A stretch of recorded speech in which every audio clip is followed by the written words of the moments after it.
Hi and welcome back with another tutorial video. In this video we will be looking at Spotlight and how we can project just texture onto our model using some images. So in order to do that, let me import those images. So some of you guys might already have the subscription of 3DX, 3DSK or Texturing XYZ, and you might have downloaded some of these textures, and you might be thinking that how we can project those textures. So this video is not sponsored, and I'm not saying to get some subscription from 3DSK or Texturing XYZ, but their maps are definitely amazing, and I usually don't use those textures because I polypaint, but if you want to, you can go ahead and do that.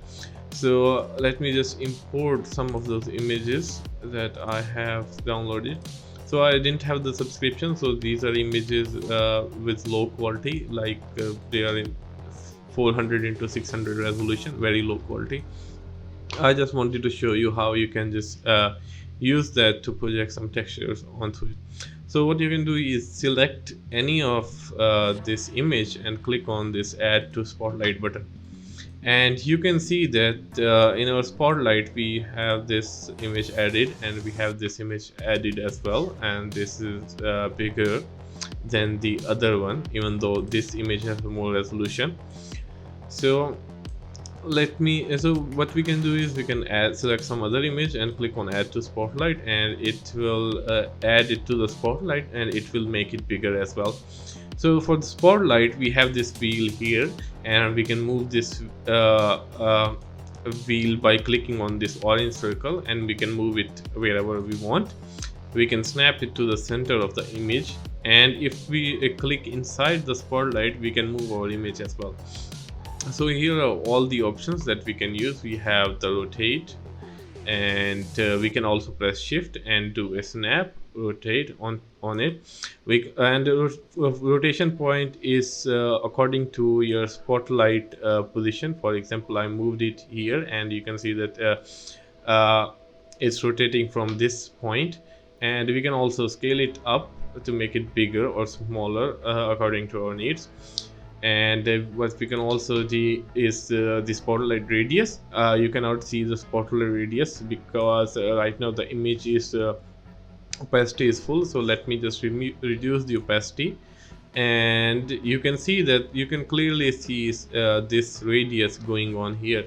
So this is the fall off of the brush when we will be painting. So I usually keep it at 3 o'clock, and we have this spotlight and we have this opacity. Let me bring back the opacity, and we also have the fade, which does the same thing as the opacity, but it's a bit different, which is the same in Photoshop, the fade and opacity. So we have this background opacity, so if there is some background and other things, then it will work. So then we have these buttons. We have tile selected. So right now it's on tile selected. By default it's on tile selected. So if I click on this tile unified, it will arrange all of the images and make them the same size according to the dimensions of the image.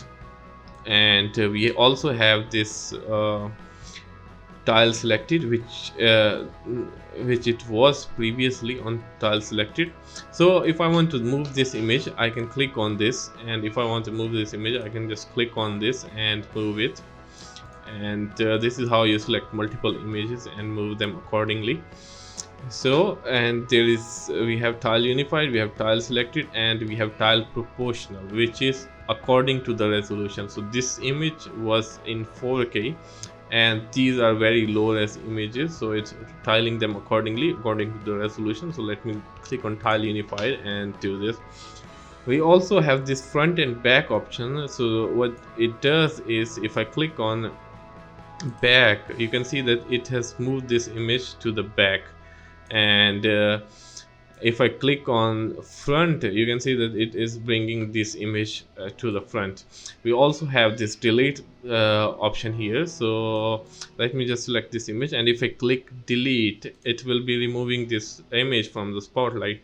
And we can also do a duplicate. For example, I want to duplicate this up, and I can just click on duplicate and it will create another copy of it. Let me delete this one. So we also have some a union and snapshot 3D. Snapshot 3D generate a 3D mesh from your spotlight, which we'll be looking in a moment. And we also have some other options, which is flip horizontal, and you can see that it's flipping on horizontal. We can also flip it vertically. We also have extend horizontally, and extend works around the pivot point. For example, if I move it here and I click on extend on the horizontal axis, you can see that it's stretching it out from that point. And we also have extend vertical, which also does the same. We also have tile horizontal and tile vertical, and you can see that it's tiling it accordingly. So let me undo it up. And we also have this multiple option. We also have this, the most important one. This is the nudge option. So for example, let me just reduce the opacity. And I want to align my eyes. You can see that it's not aligning properly because I will be painting them up. And what I can do is click on this nudge brush here, and I can gently knock this texture back accordingly, so that I will be moving my spotlight away, because if I accidentally move it, I will have to arrange it later on. So I'm making my brush bigger and I'm gently nudging this texture into place, because that's how I want to project it.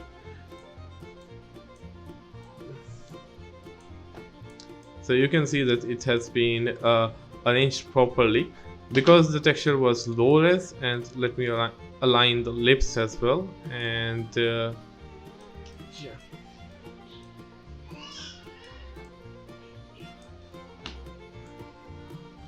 so while nudging, it is very important that you can see that it's very for nudging, the spotlight applies this texture onto plane. So if you press Ctrl D to subdivide, you can see that you can very gently tweak them up as well. So I have added another subdivision level, and I can gently move the texture and knock them in place.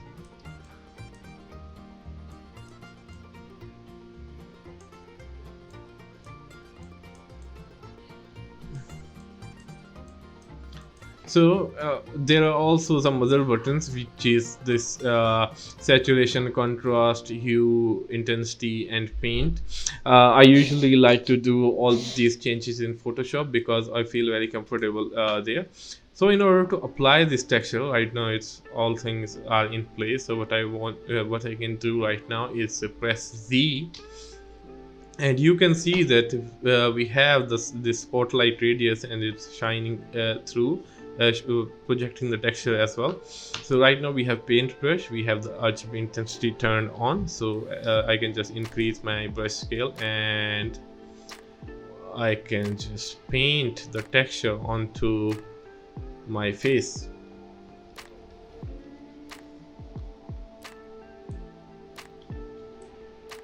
So you can see that how easily we have painted the texture. So let me change my shader, and you can see how easily we have painted the texture onto our face, and it looks really nice right now.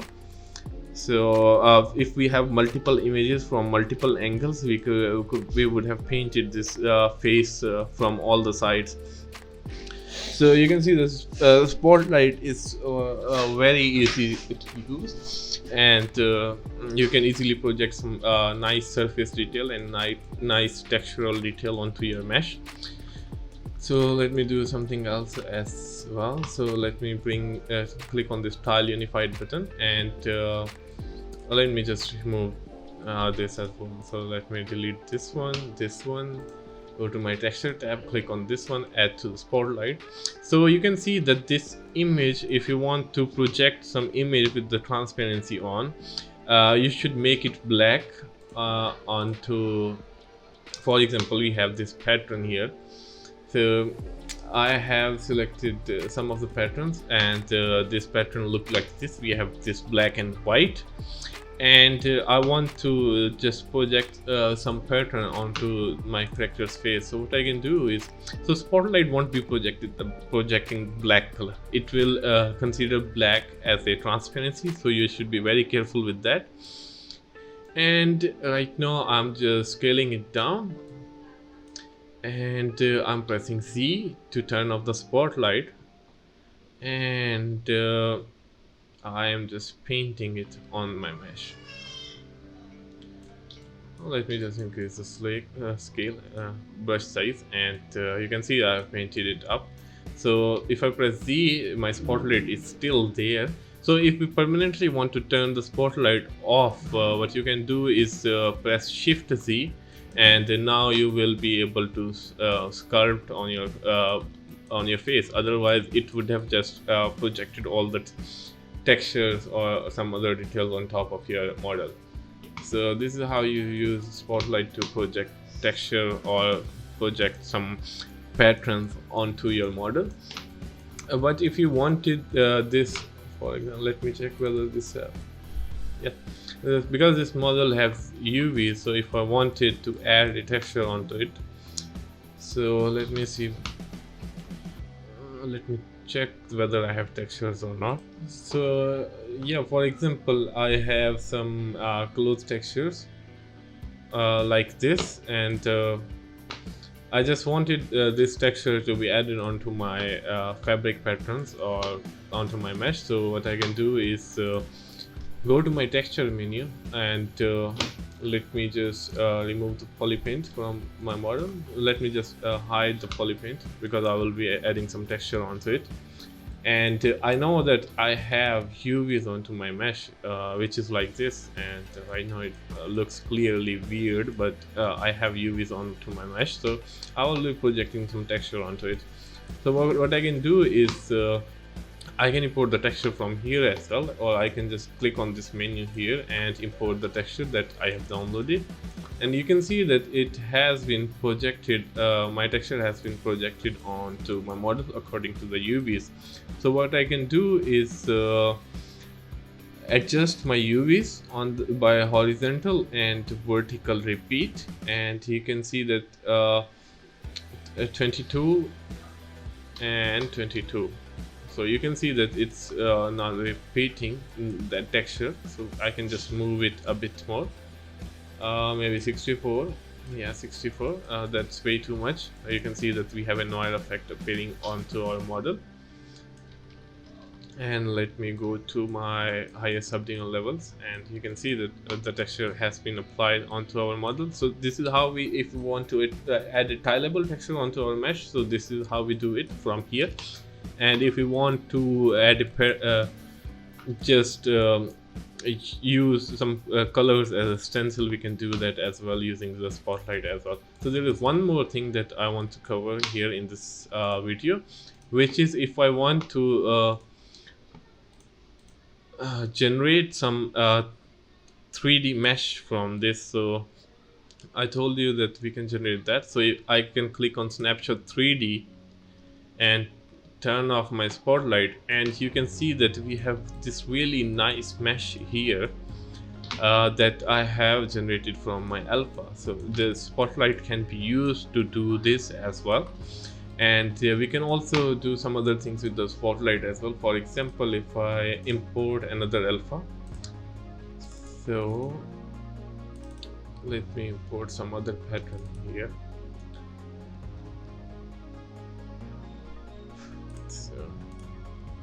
Yeah, so let me just tile them accordingly, and let me place them on top of each other, and let me just unify these two patterns. So I can just click on union,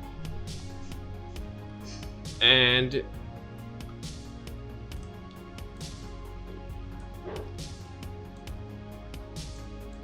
you can see that this both of this pattern has been unified on this mesh.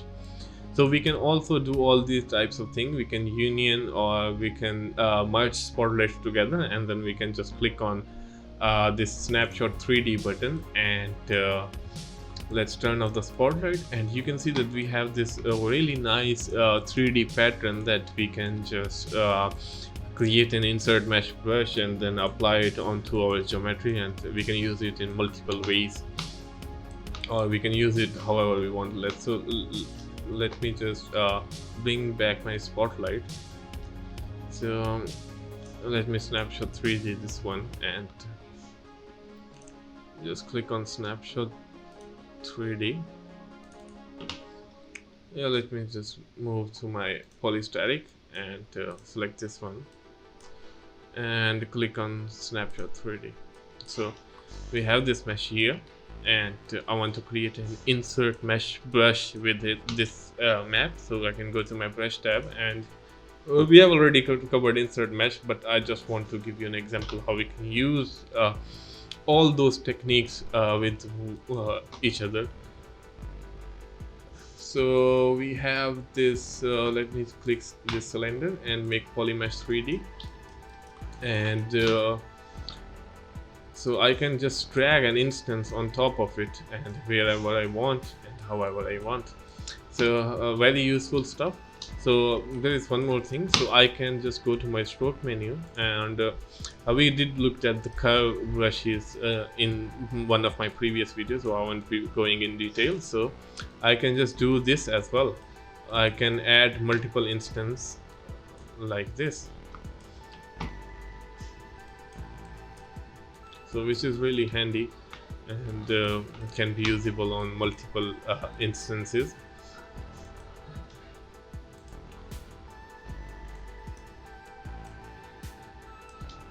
So I hope you liked the video, and see you in the next video. Thanks for watching.